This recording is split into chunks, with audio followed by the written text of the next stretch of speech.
In 1975, photographers in Kampala captured one of the strangest images of the 20th century. Four British businessmen sweating in the African sun, carrying a massive man on a throne-like chair upon their shoulders. The man being carried was the president of Uganda. He called the stunt the white man's burden, and he laughed. The world's newspapers laughed with him. But in Uganda, nobody was laughing, because behind the jokes, the medals, and the outrageous titles, this man was presiding over one of the most brutal regimes in modern history. By the time he was finished, human rights groups estimate that somewhere between 100,000 and 500,000 Ugandans were dead. His name was Idi Amin. The world called him a clown. His people knew him as something far darker. And the question we will answer by the end of this video is one of history's most uncomfortable. How did this man escape justice entirely and die peacefully in luxury? If you enjoy powerful true stories from African history, take 1 second to like this video and subscribe with the notification bell, because the African Chronicle releases a new documentary every single week. Idi Amin was born around 1925 in Koboko, in Uganda's far northwest, into the small Kakwa ethnic group. His family was poor, his schooling minimal. Like Bokassa in Central Africa and Mobutu in the Congo, the empire gave him one path upward: the colonial army. In 1946, he joined the King's African Rifles, reportedly starting as an assistant cook. But Amin was enormous, powerful, and fearless. He became Uganda's national heavyweight boxing champion, a title he held for 9 straight years, and the British officers loved him. They saw a loyal, simple soldier. They promoted him again and again. They had no idea what they were creating. When Uganda became independent in 1962, Amin rose fast under Prime Minister Milton Obote, eventually commanding the entire army. But the two men grew to fear each other. And in January 1971, while Obote was abroad at a summit in Singapore, Amin struck first. Here is the part many people forget. When Amin seized power, crowds danced in the streets of Kampala. He freed political prisoners. He promised elections. Britain and Israel rushed to recognize him. The Western press called him a gentle giant. The honeymoon lasted only weeks. Quietly, then not so quietly, soldiers from ethnic groups loyal to Obote began to disappear from their barracks. Purges swept the army, and a new organization spread fear through the country: the State Research Bureau, a secret police force whose name became a byword for terror. Journalists, judges, ministers, and ordinary citizens vanished into its headquarters. Most never came out. Then, in 1972, Amin made the decision that would wreck Uganda's economy for a generation. He announced that God had spoken to him in a dream and ordered the expulsion of the country's entire Asian community.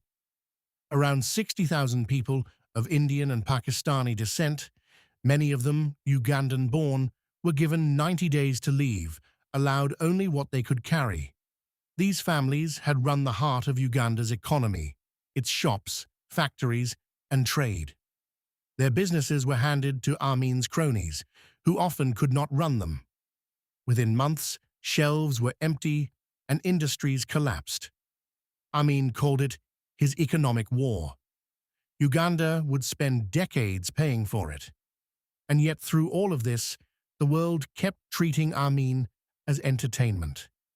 This is the strange double life of his story, and it is worth pausing on. He awarded himself a title so long it barely fits on screen. His Excellency, President for Life, Field Marshal, Dr. Idi Amin, Lord of all the beasts of the earth and fishes of the seas, and Conqueror of the British Empire, in Africa, in general, and Uganda in particular. He declared himself the uncrowned King of Scotland. He sent mocking telegrams to the Queen of England and offered advice to world leaders. Wild rumors swirled around him, some so extreme that historians still cannot separate truth from myth. Television cameras adored him, but every laugh bought him time. While headlines chuckled at the clown, the disappearances continued. Ugandan exiles begged the world to look closer. Few did, until one week in 1976 forced everyone to pay attention. That June, an Air France flight from Tel Aviv was hijacked and flown to Entebbe airport in Uganda. Over 200 hostages were held in the old terminal, and the hijackers began separating Israeli and Jewish passengers from the rest. Amin, playing host on the world stage, protected the hijackers while pretending to mediate. What happened next became legend. On the night of July 3, 1976, Israeli commandos flew more than 3,000 kilometers undetected, stormed the terminal, and rescued the hostages in a raid lasting under an hour. Amin's soldiers were routed and his air force destroyed on the ground. The raid on Entebbe humiliated Amin before the entire world. One elderly hostage, Dora Bloch, who had been taken to a Kampala hospital, was murdered in retaliation on his regime's orders. The clown's mask had slipped permanently. After Entebbe, Amin's rule entered its final spiral. The economy was in ruins, the army was restless and unpaid, and dictators in trouble often reach for the same tool, a war. In late 1978, Amin's forces invaded the Kagera region of neighboring Tanzania. It was the greatest miscalculation of his life. Tanzania's president, Julius Nyerere, was perhaps the one African leader who despised Amin most, and he did not stop at pushing the invaders back. Tanzanian troops and Ugandan exile fighters rolled on toward Kampala itself. In April 1979, the capital fell, and the conqueror of the British Empire ran, first to Libya as a guest of Gaddafi, then, eventually, to Saudi Arabia. And here is the answer to the question we began with, and it is not a satisfying one. Idi Amin was never arrested, never tried, never punished. The Saudi government granted him sanctuary, a comfortable villa in Jeddah, cars, and a stipend, reportedly on the condition that he stay out of politics. The man linked to the deaths of hundreds of thousands spent his last 24 years shopping in supermarkets, fishing, and watching sports on television. When journalists occasionally found him, he expressed no remorse at all. He said Uganda still needed him.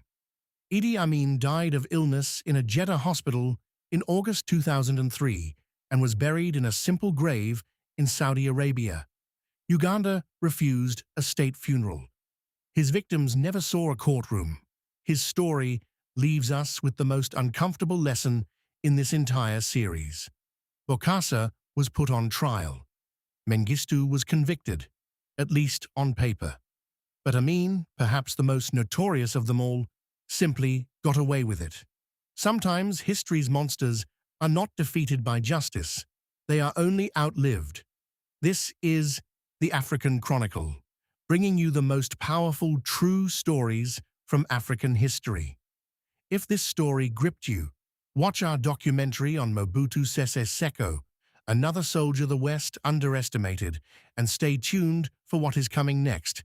From the Congo's stolen independence to the kings, revolutionaries, and forgotten empires that shaped a continent. Make sure you are subscribed with notifications on so you never miss an episode. We release new videos every week.